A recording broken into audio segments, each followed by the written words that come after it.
मेरे कथन के विरुद्ध जो सामान्य तर्क दिया जाता है और जो देखने में काफी प्रभावशाली लगता है, वह यह है कि विकास की प्रक्रिया में हमारे चारों ओर जो कुछ भी बुरा है, वह धीरे-धीरे समाप्त हो रहा है। और इसका परिणाम यह होगा कि यदि यह उन्मूलन लाखों वर्षों तक जारी रहा, तो एक समय ऐसा आएगा जब सभी बुराइयां समाप्त हो जाएंगी और केवल अच्छाई ही शेष रहेगी। यह तर्क देखने में तो बहुत मजबूत प्रतीत होता है। काश यह सत्य होता, लेकिन इसमें एक भ्रम है, और वह यह कि यह मानकर चलता है कि अच्छाई और बुराई दोनों ही शाश्वत रूप से निश्चित चीजें हैं।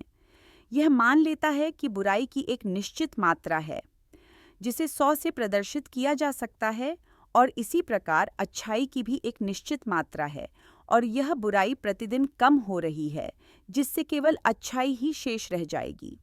लेकिन क्या यह सच है? विश्व का इतिहास दिखाता है कि बुराई लगातार बढ़ने वाली चीज है, ठीक वैसे ही जैसे अच्छाई भी बढ़ रही है।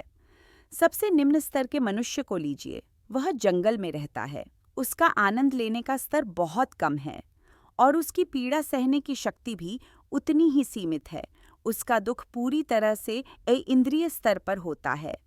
यदि उसे पर्याप्त भोजन नहीं मिलता तो वह दुखी होता, लेकिन उसे भरपूर भोजन और शिकार करने की स्वतंत्रता दे दी जाए तो वह पूरी तरह से प्रसन्न रहता है। उसकी खुशी केवल इंद्रियों तक सीमित है और उसकी पीड़ा भी केवल वहीं तक सीमित है। लेकिन यदि वही व्यक्ति ज्ञान में वृद्धि करता है तो उसकी खुशी भी बढ़ेगी, उसकी बुद्धि विकसित होगी और उसकी इंद्रिय संतोषिता बौद्धिक आनंद में परिवर्तित हो जाएगी। वह एक सुंदर कविता पढ़कर प्रसन्न होगा और एक गणितीय समस्या उसके लिए अत्यंत रुचिकर बन जाएगी।